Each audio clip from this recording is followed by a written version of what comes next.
layers, like if we can see this outer layer, this is the outer layer, this is the inner layer, like that. Then a cyclic rotation of the matrix is done by cyclically rotating each layer in the matrix. To cyclically rotate a layer once, each element in the layer will take the place of the adjacent element in the counterclockwise direction. An example rotation is shown below. So it is showing in the image. This is the initial grid, and after uh, we can see there are two layers. This is the outer layer and this is the inner layer. And in outer layer also we will shift, if suppose our k is 1, so we will shift every element in the counterclockwise direction. One element we will shift. So this 2 will come here, this 3 will come at the place of 2, like that. And in the inner layer also we will be shifting 1 in the counterclockwise direction. So suppose if example, and we need to shift that elements k times we need to shift that element. So if this is our grade 1, 2, 3, 4, 5, 6, 7, 8, 9, 10, 11, 12, 13, 14, 15, 16, and this is our uh, upper layer and this is our inner layer. So what we can do is, since if you will see, we will be giving some grid. This is our grid. We'll be having some number of rows and number of rows, suppose, and m number of column. So what will be our outer layer? So outer layer will always be this layer, which is present at the sides. That will be our outer layer. Then inside of that outer layer, this will be our inner layer. And if there are rows and columns still left inside of this inner layer, then there will be one more inner layer. Like that, there will be layers. What we need to do for each layers, we need to shift that element k times counterclockwise. So this we can easily do, like if there is a, suppose this is a grid, but if suppose there will be an array, like something like 1, 2, 3, 4, 5, 6, 7, 8, 9, 10. If we need to shift these elements k times counterclockwise, like in this direction, then how we can shift? We can easily, like suppose k value is 2. So we can easily start from the second index, that means 3, and we can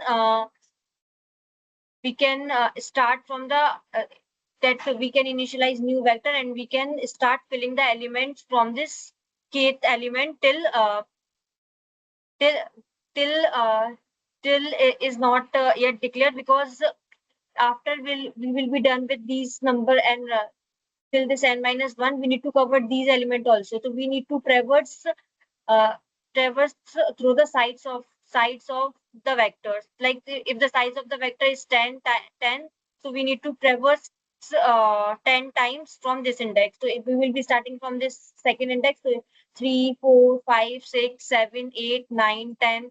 After 10, if we will increase our index, so it will be this is our 9th index.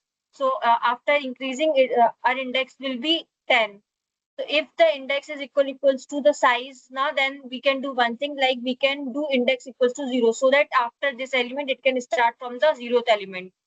So then we can fill 1, 2, like that. So if this is a vector and we need to shift it by k element, it is easy. But if there is a grid, and then that is the problem. Like if it is a grid, then how we can solve it? So this is also easy only. Like we can change this layer wise, we can change that. We can initialize one vector, and layer wise we can store that elements in this vector, and then again we will start from this cell, and we can started filling that element after traversing this after rotating this array k times. So if I can see the constraint, it is given that this m and n can start from 0 till 50. Maximum n and m value can be till 50. So what is the solution? What solution I have done? It is simple only. I initialize this number of rows and number of columns. then if you can assume this is our, and it is already given in the description, like number of rows and number of columns will be even only. Why it is even only? Because if we want to make this outer cell, inner cell, then we need at least two rows and two columns to make any layer to form. We need at least two rows and two columns. So our rows and columns will be even only, and if you will see how maximum, how many layers can be possible. If this is our this number of rows is 4, number of column is 4, so you can see that two layers are possible, this outer layer and this inner layer. But if you will see, I can make 1 2 3 4 5 and 6, and here I can make 1 2 1 1 2 3 4 5 and 6. In this, if you will see how many layers I can make, I can make 3 layers. This outer layer, then this inner layer, then inside this also there is one inner layer. So like that I can make 3 layers. So if you will carefully see, layers can be, we can define layer using minimum of number of rows, number of columns divided by 2. So if we will be able to find the number of layers, then we will start from 0 till less than L. L is basically the number of layers. So we will use this for loop number of layers time, which is L. Then after doing this, what we can do is, like, we can declare our top, right, bottom, and left. Top is basically this, showing this. This is our left, this is our right, and this is the bottom. So top is equals to I, because we are starting from 0 till less than L. So it is starting from 0.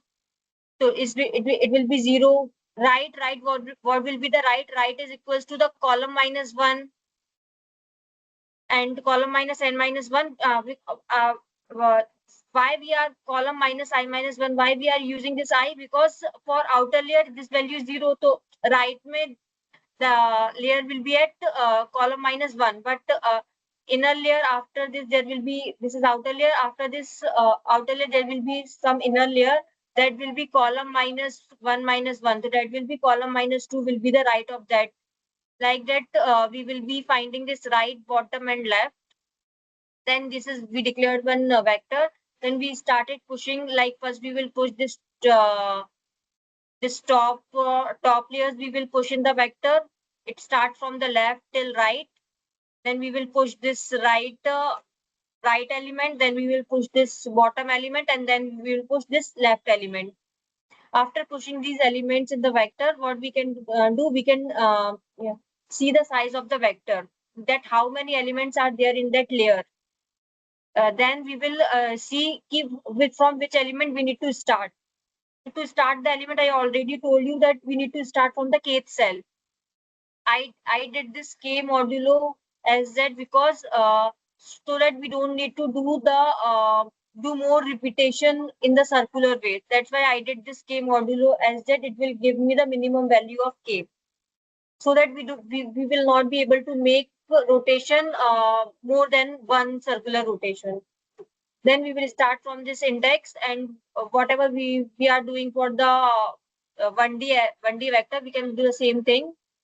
We can again traversing from this for top, right, bottom, and left, and we will initialize the values from the vector, and we will do index plus plus. If we will reach till the size of the vector, that means we reach till end of the cell and end of the end element of that vector. If we reach till end of the element of the vector, then we can initialize the index equals to 0, so that after reaching till end, it can start from the 0th index, because it was in the starting, it was starting from some kth element. So so after reaching the end, it can start from the 0. That's why I'm doing this. If index equals to size, then I can initialize it with 0.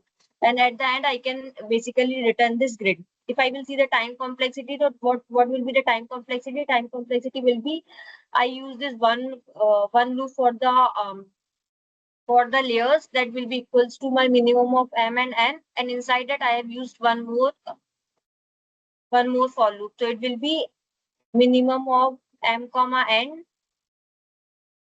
into m plus n. The time complexity will be equals to 0 of minimum of m comma n cross m plus n. Since m and n, if we will, if m equals to be n, then what will be the time complexity? Time complexity will be equals to big of m into m, that is big of m square. And space complexity, we have used only one vector, so space complexity will be big of m into n. So yeah, that's it. Thank you.